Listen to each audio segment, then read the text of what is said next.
ఆంధ్రప్రదేశ్లో మాజీ ముఖ్యమంత్రి వైఎస్ఆర్సీపీ పార్టీ అధినేత జగన్మోహన్ రెడ్డి గారు దూకుడు పెంచేశారు. తాజాగా వైఎస్ఆర్సీపీ పార్టీకి సంబంధించి ఒక కొత్త ఇన్ఛార్జ్ నియామకం జరిగింది. ఆయన ఆ మంత్రికి ఏకంగా ఏం రికార్డు ఉందో చూస్తే షాక్ అవుతారు. గత ఎన్నికల్లో ఓటమి తర్వాత వైసీపీ ఇప్పుడిప్పుడే పార్టీని బలోపేతం చేసేందుకు రంగం సిద్ధమవుతుంది. ఇందులో భాగంగా బాపట్ల జిల్లా అద్దంకి నియోజకవర్గానికి సంబంధించిన డాక్టర్ చింతలపూడి అశోక్ కుమార్ను సమన్వయకర్తగా నియమిస్తూ తాజాగా జగన్మోహన్ రెడ్డి గారు సంచలనంగా గ్రీన్ సిగ్నల్ ఇచ్చేశారు. పార్టీ అధినేతగా ఉంటున్న వైఎస్ జగన్మోహన్ రెడ్డి గారు తన ఆదేశాలను ఈ నియామకం ముందుకు సాగుతోంది. ప్రస్తుతం అద్దంకి ఎమ్మెల్యేగా గట్టిపాటి రవికుమార్ కొనసాగుతున్న తరుణంలో ఈ నేపథ్యంలో యువ డాక్టర్కు బాధ్యతలు ఇవ్వడం రాజకీయంగా ఇప్పుడు చర్చగా మారింది.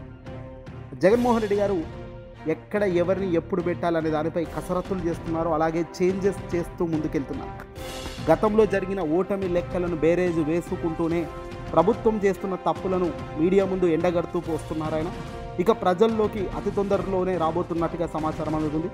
గ్రౌండ్ లెవెల్లో పూర్తిగా సంసిద్ధం చేశాకే ఆయన ప్రజల్లోకి వస్తారు.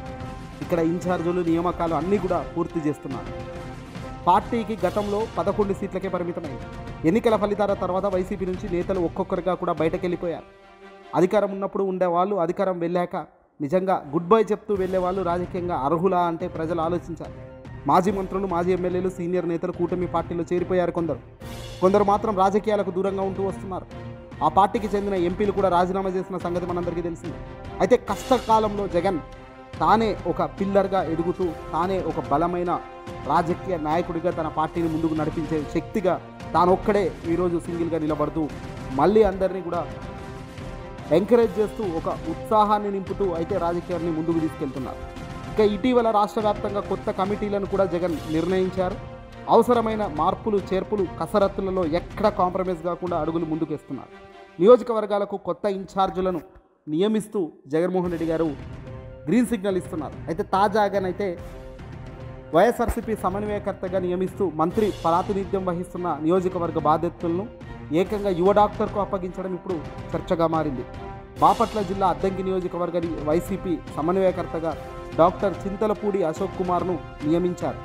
వైసీపీ అధినేత జగన్మోహన్ రెడ్డి గారి ఆదేశాల మేరకు కేంద్ర కార్యాలయం ఓ ప్రకటన కూడా తాజాగా విడుదల చేసింది. పల్నాడు జిల్లా పిడుగురాళ్ళ మండలం జనపాడుకు చెందిన అశోక్ కుమార్ వైద్య వృత్తుల్లో ఉన్నారు. ఆయన పిడుగురాళ్ళలో పల్నాడు ఆసుపత్రి అధినేతగా ఉన్నారు. డాక్టర్ అశోక్ కుమార్ 2024 ఎన్నికలకు ముందు వైసీపీలో చేరిన సంగతి మనందరికీ తెలిసిందే. అప్పటి నుంచి పార్టీలో కీలకంగా ఆయన వ్యవహరిస్తున్నారు. తనను అద్దంకి నియోజకవర్గ సమన్వయకర్తగా నియమించిన అధినేత జగన్మోహన్ రెడ్డి గారికి ఈ సందర్భంగా కృతజ్ఞతలు, ధన్యవాదాలు అంటూ కూడా అశోక్ కుమార్ తెలపడం జరిగింది. అద్దంకి నియోజకవర్గం నుంచి ప్రస్తుతం గొట్టిపాటి రవికుమార్ ఎమ్మెల్యేగా ఉన్నారు. ఆయన విద్యుత్ శాఖ మంత్రిగా బాధ్యతలు నిర్వహిస్తున్నారు. గొట్టిపాటి రవికుమార్ అద్దంకి నుంచి వరుసగా 3 సార్లు విజయం సాధించారు. 2009, 2014, 2019 అలాగే 2024లో ఎమ్మెల్యేగా కూడా గెలిచారు. 2009లో కాంగ్రెస్ పార్టీ నుంచి గెలుపొందారు. 2014 ఎన్నికలకు ముందు వైసీపీతో చేరి ఆ పార్టీ నుంచి పోటీ చేసి విజయాన్ని అందుకున్నారు. కొద్ది రోజుల తర్వాత తెలుగుదేశం పార్టీలో చేరడం జరిగింది. 2019 ఎన్నికల్లో టీడీపీ నుంచి పోటీ చేసి గెలుపొందారు. 2024లో విజయం వరించింది. గొట్టిపాటి రవికుమార్ను అద్దంకి ప్రత్యర్థిగా మారుతూనే ఉన్నారు. తాజాగా ఈ గొట్టిపాటి రవికుమార్కు ధీటైన వ్యక్తిని రంగంలోకి దించారు జగన్. తాజాగా చింతలపూడి అశోక్ కుమార్కు బాధ్యత అప్పగించడం వెనుక రాజకీయం ఇదే. అశోక్ కుమార్ రాజకీయాలకు కొత్త. దీనికి తోడు పొరుగు జిల్లా కావడం, ప్రత్యర్థిగా ఉన్న వ్యక్తి వరుసగా 4 సార్లు గెలిచిన సీనియర్ నేత కావడం, దీంతో అద్దంకి నియోజకవర్గ రాజకీయాలు ఆసక్తికరంగా మారాయి. సీనియర్ నేత రాజకీయ వ్యూహాలను అశోక్ కుమార్ ఎలా తట్టుకుంటారన్నది ఆసక్తికరంగా మారితే వైఎస్ఆర్సీపీ 2 సార్లు అభ్యర్థులను మార్చినా గెలుపు దక్కలేదు ఇక్కడ. మరి ఈ యువ డాక్టర్ అయిన అద్దంకి నియోజకవర్గ ప్రజల నాడి పలుకుతుందా? ఆ అద్దంకిలో ఒక గొప్ప జెండాలో ఊహించని గెలుపు ఈయనకు వరిస్తుందా? ఖచ్చితంగా వేచి చూడాల్సిందే. ఏదేమైనప్పటికీ జగన్మోహన్ రెడ్డి గారు డిసైడ్ అయితే వార్ వన్ సైడే అన్నట్టుగా సాగుతుంది. జగన్మోహన్ రెడ్డి గారు ఇలాంటి మార్పులు చేర్పులు అనేకం శ్రీకారం చుడుతూ అధికారం ఎవరికి ఇవ్వాలి, ఎక్కడ ఎవరు గెలుస్తారు అనే దానిపై ఎప్పటికప్పుడు రిపోర్ట్స్ చూస్తూ తన డిసిషన్స్ తీసుకుంటున్నట్టు సమాచారం. ఏదేమైనా ఈ వీడియోని అసలు లైక్ కొట్టి షేర్ చేయండి.